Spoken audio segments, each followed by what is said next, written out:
हम प्रेरितों के काम की पुस्तक से मनन करते आ रहे हैं और आज भी हम उसी पुस्तक से अध्ययन करेंगे। हम निकालेंगे प्रेरितों के काम की पुस्तक, उसका 18 अध्याय, और हम उसकी एक आयत से उसकी 22वीं आयत तक पढ़ लेंगे।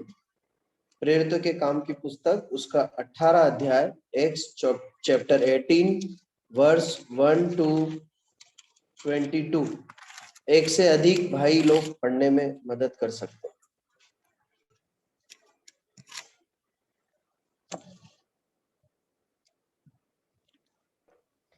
इसके बाद पौलुस एथेंस को छोड़कर कुरिन्थुस में आया।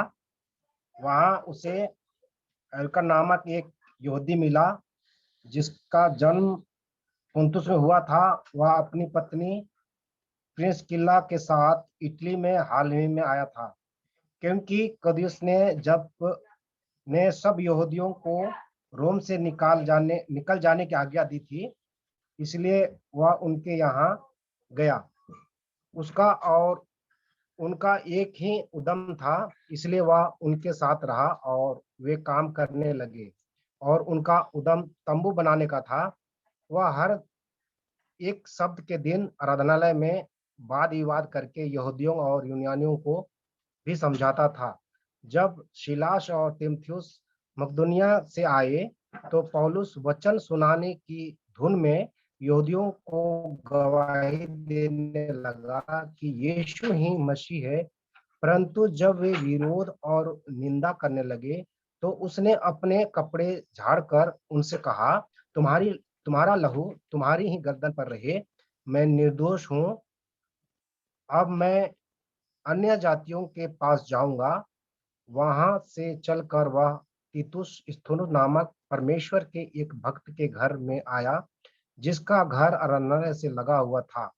तब आराधनालय के सरदार क्रिस्पुस ने अपने सारे घराने समेत प्रभु पर विश्वास किया और बहुत सी कुरिन्थवासी सुनकर विश्वास लाए और बपतिस्मा लिया।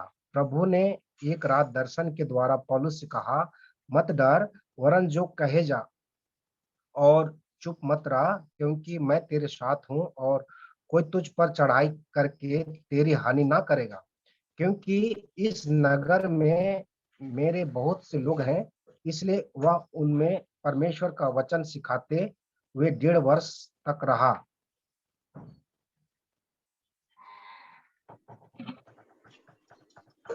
जब गल्लियो अखाया देश का हाकिम था तो यहूदी लोग एका करके पौलुस पर चढ़ आए और उसे न्याय आसन के सामने लाकर कहने लगे कि यह लोगों को समझाता है कि परमेश्वर की उपासना ऐसी रीति से करें जो व्यवस्था के विपरीत है।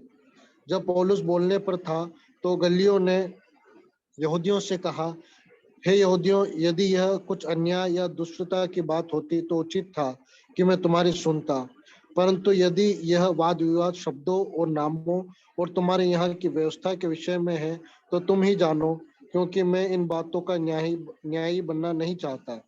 और उसने उन्हें न्याय आसन के सामने से निकलवा दिया।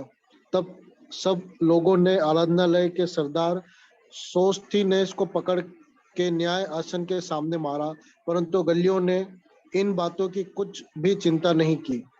सो पौलुस बहुत दिन तक वहां रहा और फिर भाइयों से विदा होकर किंक्रिया में इसलिए सिर मुंडाया क्योंकि उसने मन्नत मानी थी, और जहाज पर सूर्या को चल दिया और उसके साथ प्रिस्किल्ला और अक्विला थे।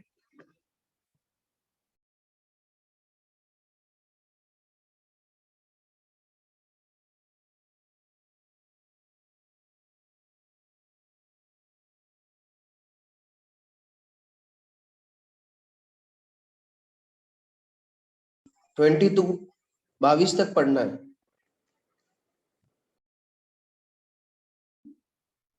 और उसने इफिसुस में पहुंचकर उनको वहां छोड़ा और आप ही आराधनालय में जाकर यहूदियों से विवाद करने लगा। जब उन्होंने उससे विनती की कि हमारे साथ और कुछ दिन रह, तो उसने स्वीकार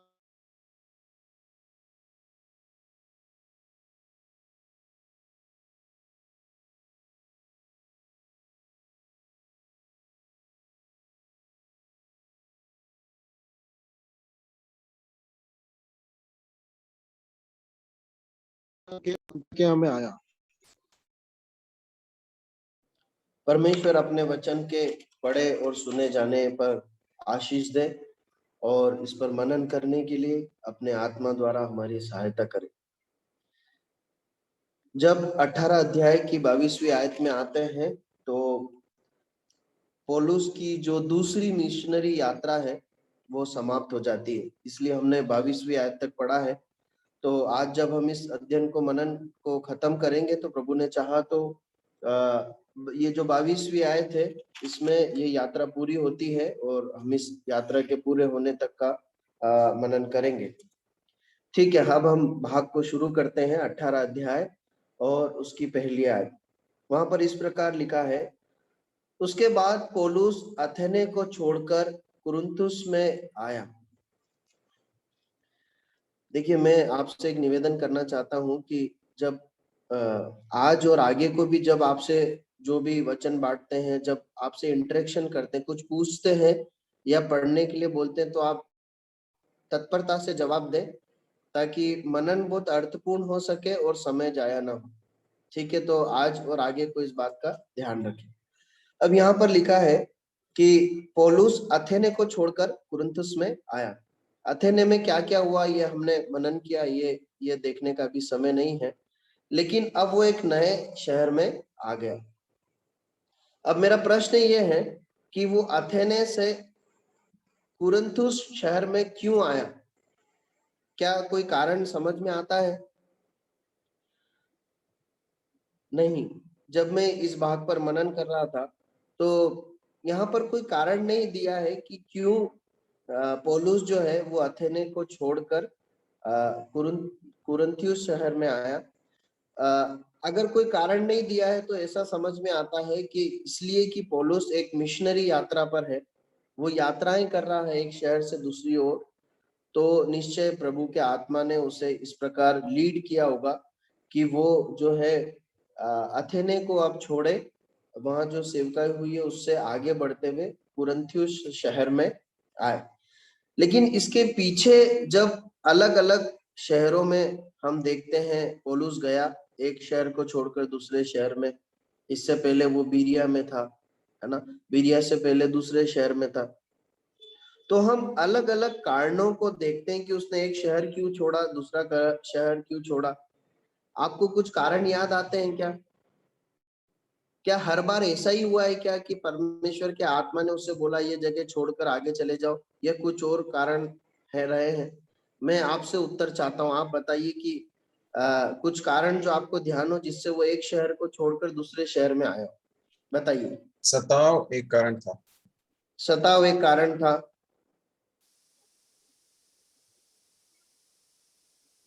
सताव के कारण कई बार पौलुस ने उन जगहों को छोड़ा।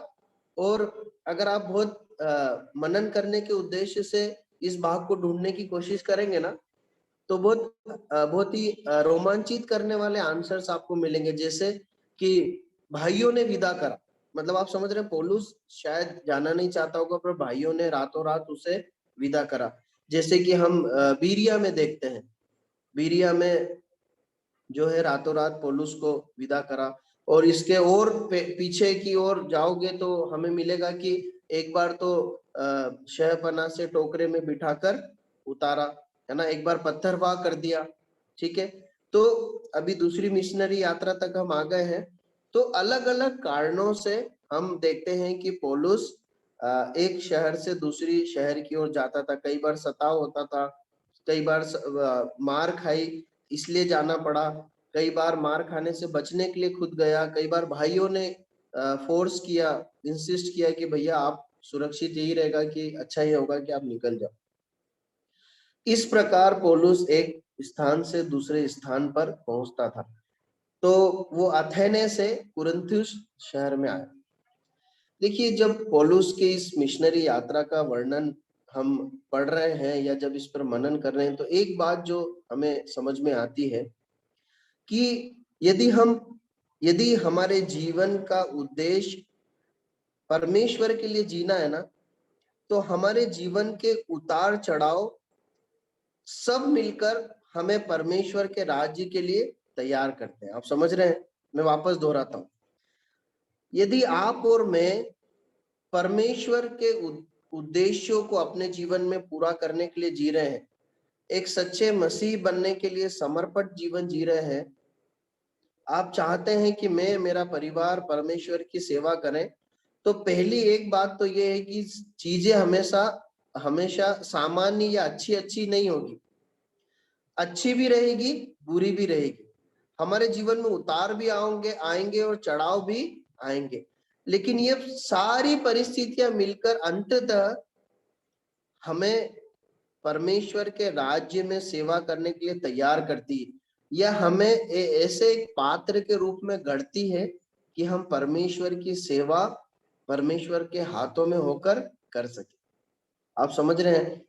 इस मिशनरी यात्रा को के अंत में जब हम आ गए, दूसरी मिशनरी यात्रा के अंत में, तो पौलुस के अलग अलग जगहों पर यात्रा के कारणों का जब अध्ययन करें तो समझ में आता है, चाहे क्या भी परिस्थिति क्यों ना हो, वो सारी परिस्थितियां मिलकर हमें क्या करती है, परमेश्वर के राज्य में सेवा के लिए उपयोगी होने के लिए गढ़ती है या तैयार करती है।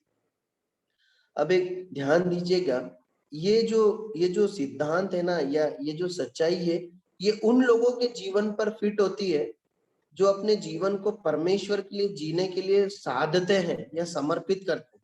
आप समझ रहे हैं? तभी ऐसे परिणाम अंततः हम देख पाते हैं। यदि हम अपने जीवन को लापरवाही से, बिना साधे, जैसे चाहे वैसे जी रहे हैं ना, फिर उसका जो परिणाम होगा उसके लिए हम ये नहीं बोल सकते कि ये परमेश्वर के द्वारा निर्धारित है। जब हम परमेश्वर के लिए समर्पण और आज्ञाकारिता का जीवन जीते हैं, तभी हमारे जीवन की अलग अलग अच्छी और बुरी परिस्थितियां हमें परमेश्वर के राज्य के लिए तैयार करती है। प्रभु सहायता करें। एक जो महत्वपूर्ण बात हम सीखते हैं वो यहाँ पर हमने देखी। अब हम देखते हैं कि जो है पौलुस जो है वो कुरिन्थियुस शहर में आ गया। अब थोड़ा सा इस शहर के बारे में जान लेते हैं। ये जो शहर है ना, ये बहुत ही एक बुरा शहर है नैतिक रीति से। ऐसा कहा जाए कि आत्मिक रीति से पूरी तरीके से पतन हो चुका और अनैतिकता में लिप्त एक शहर है। यदि आप इस शहर का अध्ययन करेंगे, उस समय पर ये शहर के हालात क्या थे, तो वहां पर बहुत सारे एक तो ये बहुत बड़ा व्यापारिक केंद्र था, तो यहाँ पर जो है लोग बहुत बाहर से आया जाया करते थे। दूसरा, यहाँ पर जो है बहुत सारे मदिरालय थे, शराब खाने थे, और जो है वहां पर बहुत मदिरा पान हुआ करता था। और रंगमंच जो होती, नाटशालाएं जो होती है, जहाँ पर रंगारंग कार्यक्रम होते हैं, उस प्रकार की नाटशालाएं यहाँ पर थी। और उसके बाद यहाँ पर एक मंदिर था जहाँ पर देह व्यापार करने वाली स्त्रियां रहती थी। लगभग हजार से ज्यादा स्त्रियां वहां पर देह व्यापार किया करती थी। एक ऐसे शहर में पौलुस आया है। क्यों आया है? ताकि प्रभु यीशु मसीह के राज्य का प्रचार कर सके। अब एक बात जो हम यहाँ पर सीख सकते हैं, उसके लिए एक आयत पढ़ी, दूसरा कुरिन्थियों उसका पहला अध्याय और उसकी 12 आयत। दूसरा कुरिन्थियों पहला अध्याय उसकी 12 आयत पढ़ी।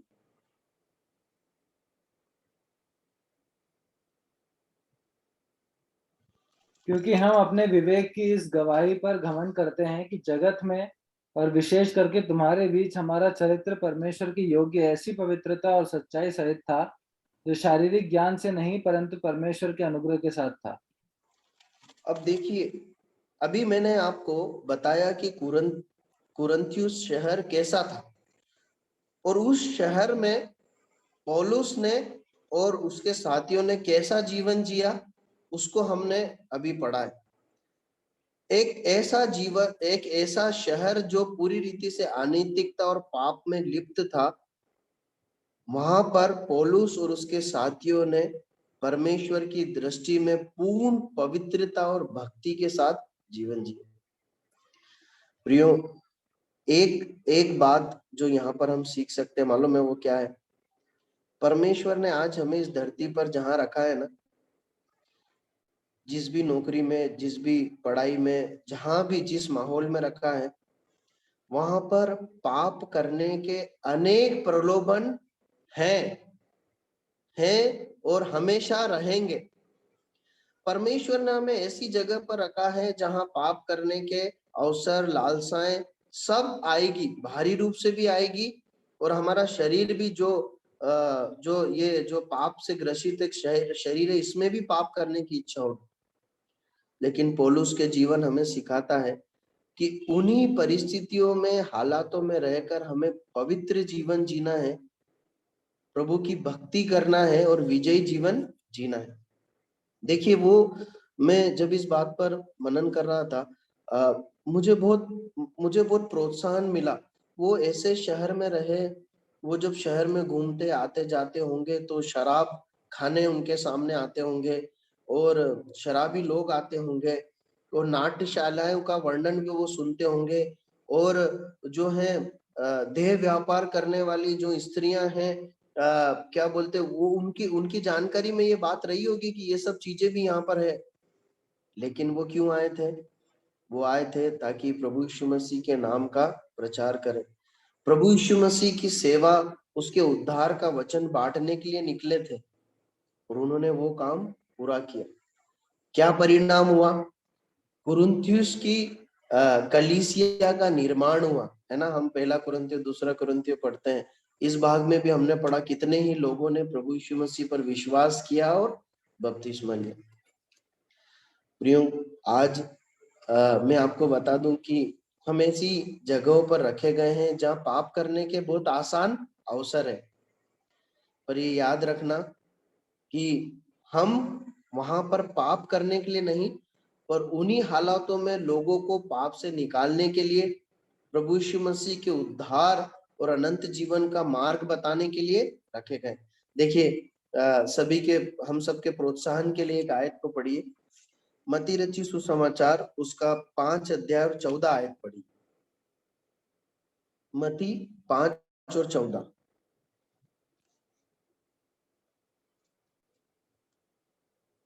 तुम जगत की ज्योति हो, जो नगर पहाड़ पर बसा हुआ है वह छिप नहीं सकता। देखिए, प्रभु यीशु मसीह कहते हैं तुम जगत की ज्योति हो।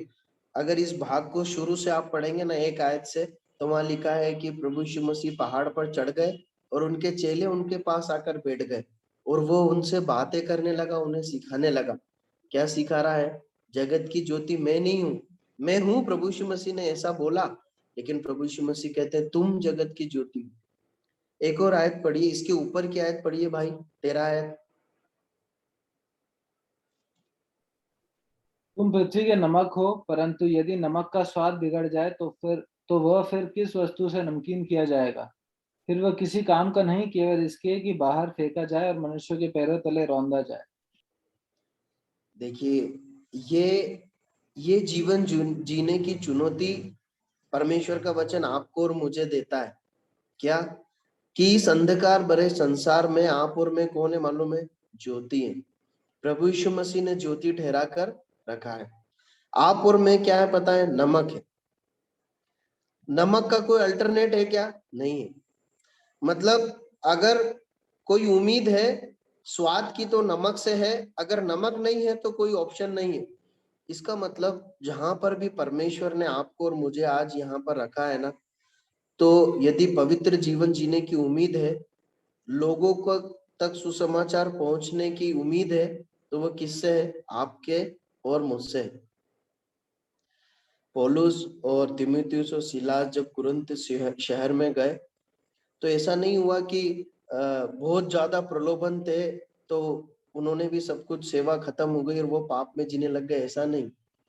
वो नमक और ज्योति की नाई जी। क्या परिणाम हुआ? अनेक लोग उस अंधकार और उस पाप की जिंदगी से निकलकर परमेश्वर के राज्य में आ गए। परमेश्वर का वचन हमसे बात करे और प्रभु सहायता करे कि हम भी इसी प्रकार नमक और ज्योति की नाई अपने जीवन को जी सके। ठीक है, हम आगे बढ़ते हैं। हम वापस अपने भाग में आते हैं, प्रेरितों के काम 18 अध्याय और उसकी 2 और 3 आयत को कोई भी पढ़ने में मदद करे। प्रेरितों के काम 18, 2 और 3 आयत।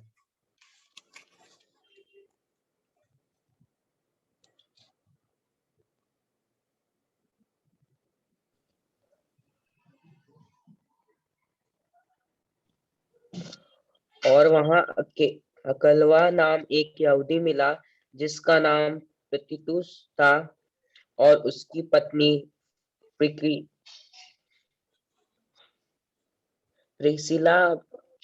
प्रिसिला समेत इस इतालिया में से नया आया था, क्योंकि क्लौदियुस ने सब यहूदियों को रोम से निकल जाने की आज्ञा दी थी।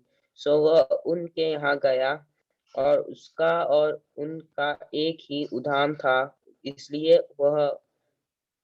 वह उनके साथ रहा और वे काम करने लगे और उनका उद्यम तंबू बनने का था। ठीक है, अब यहाँ पर एक परिवार का जिक्र आया है पहली बार। कौन है? अक्विला और प्रिस्किल्ला। अब ये जो परिवार है ये इतालिया में रहने वाला एक परिवार था, लेकिन इसलिए कि वहां के हाकिम ने, रोमी हाकिम ने आज्ञा दी कि यहूदी लोग निकल जाओ यहाँ से, उन्हें हकाल दिया। तो रोम से, अगर साधारण भाषा में मैं आपको समझाने के लिए बोल रहा हूँ, अगर रोम का हाईवे अगर आप पकड़े, पूर्व की ओर चले, तो मुख्य रोड पे आगे की ओर बढ़ते रहे हुए कुरिन्थियुस शहर आ जाएगा। तो इसलिए कि सहजता से वो शहर उनको तक मिल गया होगा, तो शायद वो वहां पर पहुंच गए। उनके आने का कारण ये था क्योंकि वहां से उन्हें हकाला गया था या उन्हें निकाल जाने की आज्ञा दी थी। अब वो कुरिन्थ शहर में आ गए और वहां पर उनकी मुलाकात किससे हुई? पौलुस से हुई। क्यों पौलुस से हुई? क्योंकि देखिए, अक्विला प्रिस्किल्ला मसीही बन चुके थे, यहूदी मसीही बन चुके थे। वो यहूदी तो थे ही सही, पर वो मसीह भी बन चुके थे। अभी ये प्रमाण कहीं नहीं मिलते कि पौलुस के द्वारा वो मसीह बने या पहले से विश्वास में आए, इसकी जानकारी नहीं है। मतलब मैं नहीं जुटा पाया, जहां तक मुझे पता चला कि इसका कोई ठोस प्रमाण नहीं है कैसे मसीह बने, लेकिन वो मसीह बन चुके थे, ये समझ में आता है। अब वो साथ में क्या कर रहे हैं? दोनों आपस में मिले और तंबू बनाने का काम, उनका एक ही काम था, तंबू बनाना। अब पहली बात जो हम यहाँ पर सीखते हैं वो ये है, देखिए, यदि परमेश्वर के प्रति विश्वास योग्य होकर जो भी प्रभु ने काम दिया, नौकरी दी है, धंधा दिया है, कहीं पर भी नौकरी दी है, यदि अपनी जिम्मेदारियों को, अपने व्यवसाय, नौकरी को ईमानदारी से करते हुए परमेश्वर से अगर हम लिपटे रहे ना, तो पता है एक बात समझ में आती है वचन के आधार पे कि परमेश्वर ऐसे समान लोगों से हमें मिलवाता है। आप समझ रहे हैं मेरी बात? ध्यान से सुन रहे हैं आप? लाइक माइंडेड लोगों को परमेश्वर आपस में जोड़ता है। ये आप है ना कई लोगों से सुनेंगे, जो लोग परमेश्वर से प्यार करते हैं ना, अपने काम धंधों या व्यवसायों को करते हुए और प्रभु में जीते हैं, तो ऐसा समय आता है कि कुछ समय बाद परमेश्वर हमें ऐसे लोगों को जोड़ता है जो खुद भी परमेश्वर से प्यार करते हो।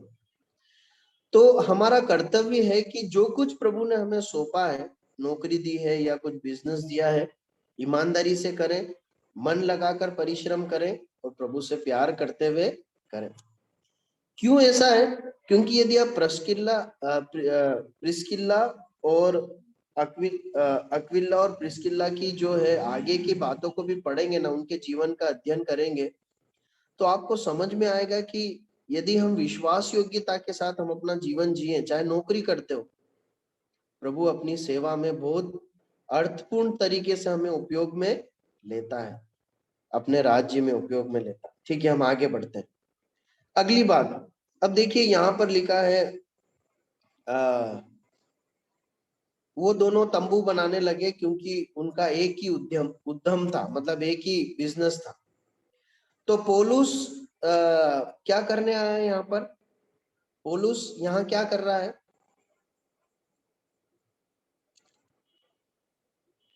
बताएंगे? पौलुस कुरिन्थियुस शहर में क्यों आया? सुसमाचार बांटने के लिए। सुसमाचार बांटने, और वो सुसमाचार बांटने निकला। तो फिर यहाँ पर तंबू बनाने का काम वो कर रहा है ना, क्योंकि वहां लिखा है उनका एक ही उद्यम था।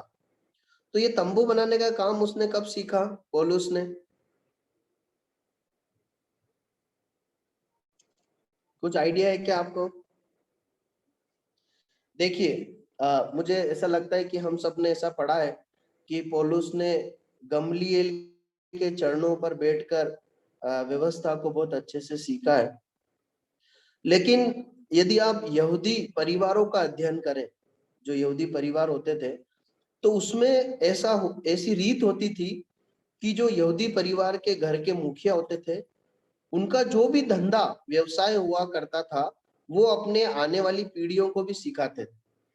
मतलब बाइबल विद्वानों का ऐसा मानना है इतिहास के अनुसार कि पौलुस के जो माता पिता थे, पिताजी थे, उनका बिजनेस था तंबू बनाना। तो उन्होंने अपने उत्तरदायित्व को पूरा करते हुए ये बिजनेस पौलुस को भी सिखाया, ठीक है। और पौलुस ने अपने पिता के प्रति अधीनता बताते हुए वो बिजनेस सीखा, ठीक है, उसमें निपुण बना, और आज इसलिए वो तंबू बनाने का काम कर रहा है अपनी जरूरतों को पूरा करने की। देखिए एक बहुत महत्वपूर्ण सच्चाई यहाँ से हम सीख सकते हैं। पौलुस ने न केवल गमलीएल के चरणों पर बैठ के शिक्षा को और व्यवस्था की बातों को अच्छे से सीखा था, लेकिन जब उसके जीवन में समय था कि वो अपने माँ बाप के अधीन रहकर उनके द्वारा दिए गए निर्देशों का पालन करे, जैसा वो उसे बनाना चाहते हैं या जो तैयार करना चाहते हैं उस हिसाब से तैयार करे, उसके लिए पौलुस ने समर्पण किया। आप समझ रहे हैं? अपने माता पिता के प्रति अधीनता बताई। और देखिए अपने लड़कपन में जो सबमिशन उसने अपने माता पिता के लिए किया, उसे उस एक कार्य को सीखा, इसलिए आज परमेश्वर की राज्य में सेवा करते समय उसी बिजनेस के सहारे वो अपनी और अपने दोस्तों की जरूरती को पूरा कर रहा है। आप समझ रहे हैं? आपको मालूम है एक जगह पौलुस इस प्रकार कहता है कि हम किसी पे बाहर नहीं बने, हमने रात दिन धंधा किया, हमने टेंट बनाए, वहां टेंट बनाए ऐसा नहीं लिखा है, पर उसका धंधा यही था तो यही करता होगा वो। रात दिन काम धंधा करके मैंने और मेरे साथियों की जरूरतों को हमने पूरा किया। प्रियो, मैं आप में से हर एक भाई और बहन को जो हमारी कलीसिया में बच्चे हैं, जो माता पिता के अधीन है, परमेश्वर के वचन के आधार पर चिताना चाहता हूं या उन्हें ये इस भाग से इस बात को समझाना चाहता हूं कि परमेश्वर ने आपके माता पिता को आपके ऊपर रखा है, ठहराया है। पता है क्यों? ताकि वो आपको परमेश्वर के राज्य के लिए तैयार करे। इसलिए आपकी जिम्मेदारी बनती है कि जब वो आपका मार्गदर्शन करते हैं, जब वो आपको बोलते हैं कि ऐसा करना है तो ऐसा करना है, जब वो आपको बोलते हैं ऐसा नहीं करना है तो आपको वो नहीं करना है। देखिए एक आयत को पढ़िए इसे और अच्छे से समझने के लिए। इफिसियों की पत्री 6 अध्याय 1 से 3 आयत पढ़िए। इफिसियों 6 1 से 3। इफिसियंस चैप्टर 6 वर्स 1 to 3 क्या लिखा है?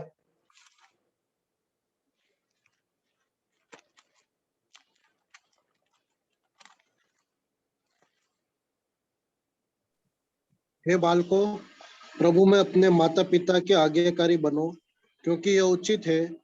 अपनी माता और पिता का आदर कर, यह पहली आज्ञा है, जिसके साथ प्रतिज्ञा भी है कि तेरा भला हो और तू धरती पर बहुत दिन जीवित रहे। धन्यवाद। देखिए क्या लिखा है, कलीसिया को लिखते समय पौलुस कह रहा है, आप समझिए, ध्यान दीजिएगा, बहुत गंभीर बात है। ये पहली एकमात्र आज्ञा है जिसके साथ प्रतिज्ञा जुड़ी है कि यदि तू अपने माता पिता की आज्ञा मानेंगे, उनको आदर देंगे तो क्या होगा? तेरा भला होगा। आपको मालूम है ये आज्ञा किसको दी गई थी? बताएंगे आप? ये जो पौलुस ये रेफरेंस लिख रहा है, ये कहां से कोट कर रहा है मालूम है? इस्राएलियों को, यहूदियों को दी गई थी। हाँ, 10 आज्ञाओं में 10 आज्ञाओं में से एक आज्ञा थी और यहूदियों को लिखी गई थी इसको और थोड़ा स्पष्ट करके मैं बोलूं सरल शब्दों में, तो परमेश्वर ने अपने लोगों को, परमेश्वर ने परमेश्वर के लोगों को आज्ञा दी थी, और निर्गमन की पुस्तक में लिखी गई है। मतलब मिस्री लोग, माफ कीजिए, इस्राएली लोग मिस्र से कनान देश की ओर यात्रा में चल पड़े। समझिएगा बात को, उस समय 10 आज्ञा दी गई थी। तब परमेश्वर ने इस गंभीर आज्ञा को, जो माता पिता के अधीनता के लिए बहुत महत्वपूर्ण है, वहां पर 10 आज्ञाओं में से एक आज्ञा को लिख के दी। क्या लिख के दिया? अपने माता पिता का आदर करना। मैं आपसे कहना चाहता हूं, यदि आपके माँ बाप विश्वासी है ना, परमेश्वर के लोग हैं, तो ये आज्ञा आपके ऊपर लागू होती है कि आप उनकी बातों को माने। मैं जब ऐसा कह रहा हूं तब शिलोमी, सारा, जेरोम, जोहान और सब, अनुग्रह, सौम्या, रेचल, रूबेन और भी जो बड़े लोग भी हैं जिन जो अभी तक माता पिता के अधीन है, मैं सबसे कहना चाहता हूं, ये आपकी जिम्मेदारी है कि आप अपने माता पिता के प्रति सबमिट करें। तब पता क्या होगा? प्रोमिस है, परमेश्वर ने प्रतिज्ञा, जिसने आज्ञा दी उसने प्रतिज्ञा की। क्या प्रतिज्ञा की? भला होगा। देखिए कई बार क्या होता है मालूम है, ये जो आज का जो समय आ गया ना, तो ऐसा लगता है कि अब कई बार ऐसा विचार आता है कि मैं ज्यादा जानता हूँ, मुझे में ज्यादा समझ है ना, ऐसा आ सकता है। या ऐसा लग सकता है ये अच्छा है, ये जो बोल रहे हैं ना मेरे पापा मम्मी, ये अच्छा नहीं है, मैं जो सोच रहा हूँ, मैं जो सोच रही हूँ ये अच्छा है। लेकिन महत्वपूर्ण ये नहीं है कि आपको क्या अच्छा लगता है, महत्वपूर्ण ये है कि आपके माता पिता की क्या आज्ञा है। और महत्वपूर्ण ये नहीं कि आप अच्छा पाएंगे ना पाएंगे, महत्वपूर्ण ये है कि परमेश्वर की ओर से भला पाएंगे कि नहीं पाएंगे। देखिए जो चीज अच्छी लगती है वो खराब निकल सकती है, लेकिन जो भली रहेगी ना वो हमेशा अच्छी रहेगी। इस बात को आप लिख लीजिए। जो चीज अच्छी होगी वो गलत हो सकती है या बुरी हो सकती है बाद में, लेकिन जो सही और भली होगी वो हमेशा अच्छी जरूर होगी। प्रियो, परमेश्वर सहायता करे कि हम में से जो भी माता पिता के अधीन रखे गए हैं, इस आज्ञा को ना भूलें, क्योंकि इसके साथ प्रतिज्ञा है।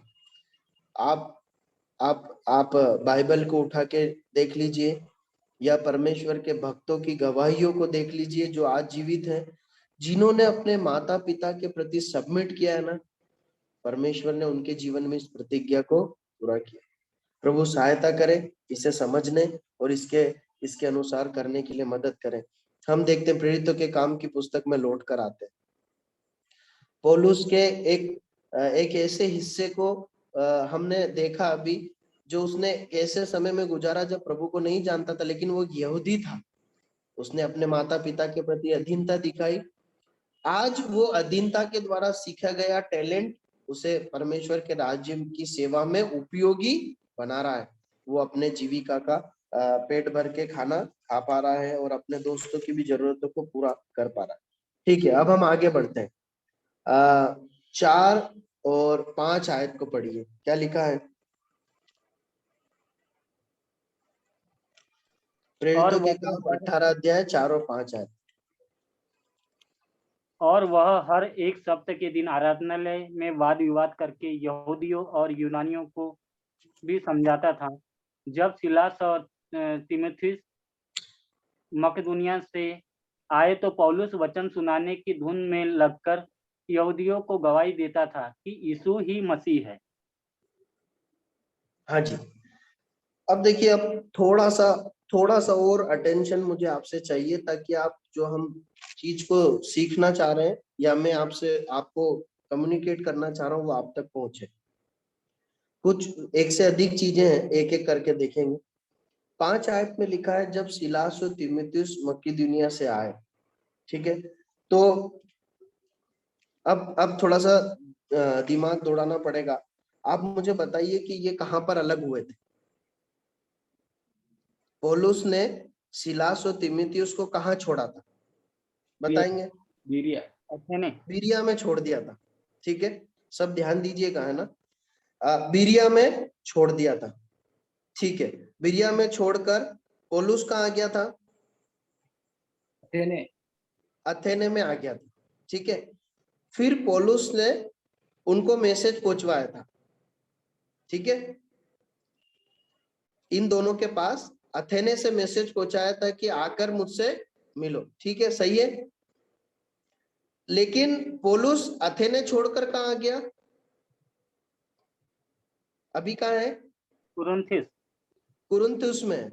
अब अथेने से पौलुस ने मैसेज पहुंचाया था इन लोगों के पास कि भैया जो है मुझसे आके मिलो, मतलब वापस आ जाओ साथ में। लेकिन वह रुका नहीं रहा, वो आ गया कुरिन्थुस में। तो ये लोग कहाँ है? तीमुथियुस और सिलास कोरिन्थियुस।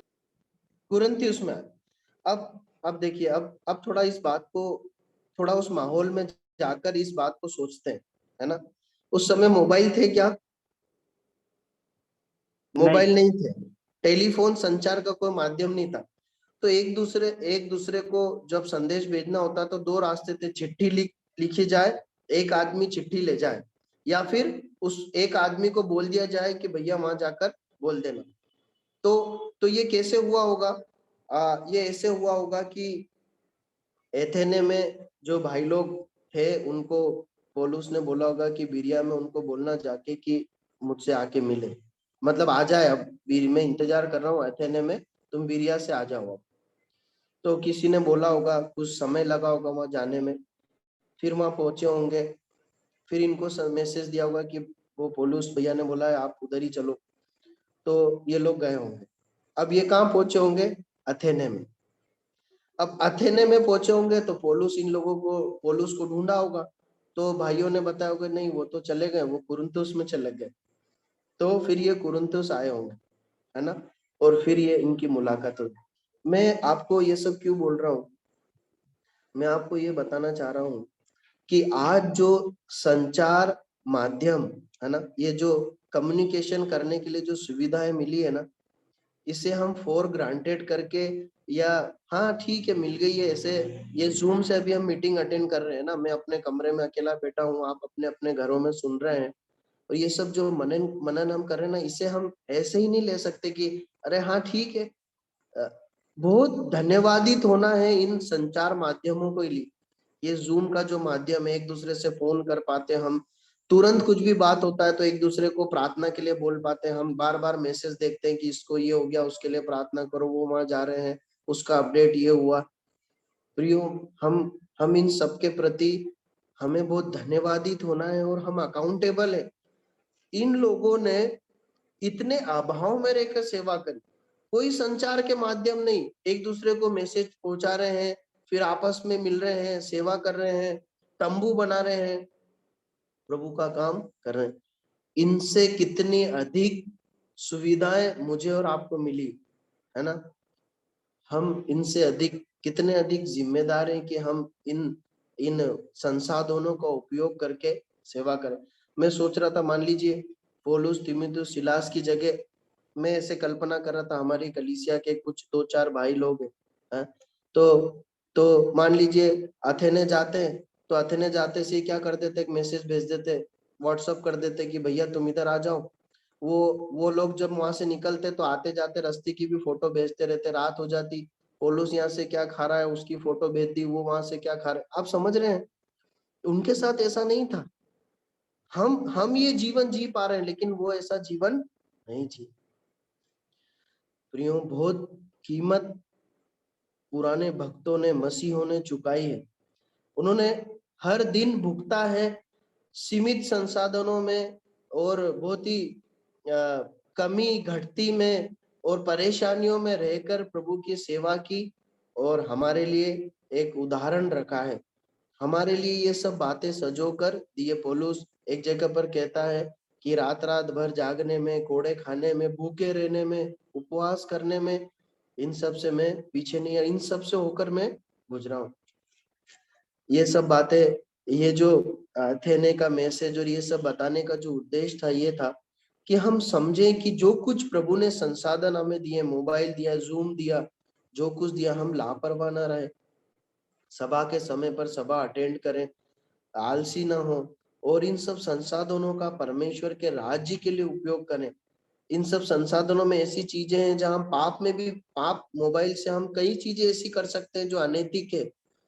प्रभु सहायता करे, इन सब को परमेश्वर के राज्य और महिमा के लिए उपयोग करें। ठीक है, अब अगली बात हम देखते हैं, कि पौलुस जो है जब वो आए थे तो वो क्या कर रहा था, क्या धुन सवार थी उसके ऊपर?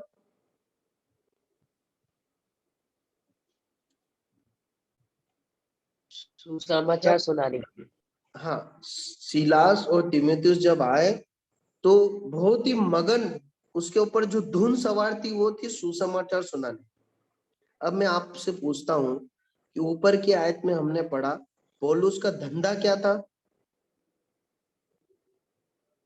टेंट बनाने का, तंबू का। धंधा था टेंट बनाने का, लेकिन धुन थी यीशु मसीह को बांटने की, यीशु मसीह का सुसमाचार सुनाने की। देखिए, हम में से जो नौकरी करते हैं ना, उनके लिए बहुत स्पष्ट चुनौती है। चाहे प्रभु ने क्या भी नौकरी क्यों ना दी हो, ईमानदारी से करो, विश्वास योग्यता से करो, लेकिन अंततः जो जीवन में लक्ष्य होना चाहिए ना, जो धुन होना चाहिए, जो नशा होना चाहिए, लालसा होनी चाहिए, वो काय की होनी चाहिए?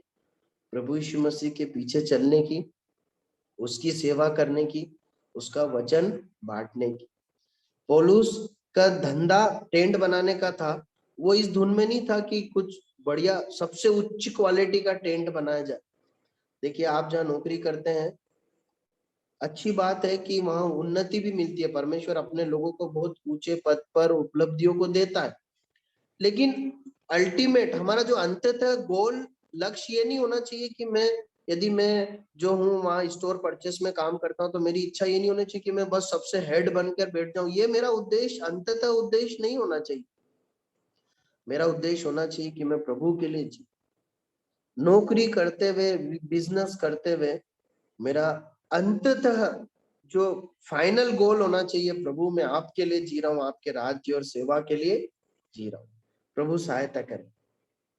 अब हम आगे देखते हैं कि जब पौलुस ये प्रचार कर रहा था तो लोगों ने विश्वास नहीं किया, है ना। वो जो यहूदी लोग थे, पौलुस यहूदी आराधनालयों में और मुख्य रूप से यहूदी लोगों को ये सिखाता था कि मसीहा जिसका तुम इंतजार कर रहे हो वो यीशु ही है ना।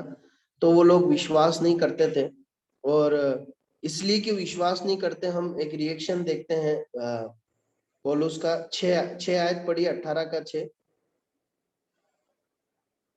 क्या लिखा है? परंतु जब वे विरोध और निंदा करने लगे तो उसने अपने कपड़े झाड़कर उनसे कहा, तुम्हारा लहू तुम्हारी ही गर्दन पर रहे, मैं निर्दोष हूँ, अब से मैं अन्य जातियों के पास जाऊंगा।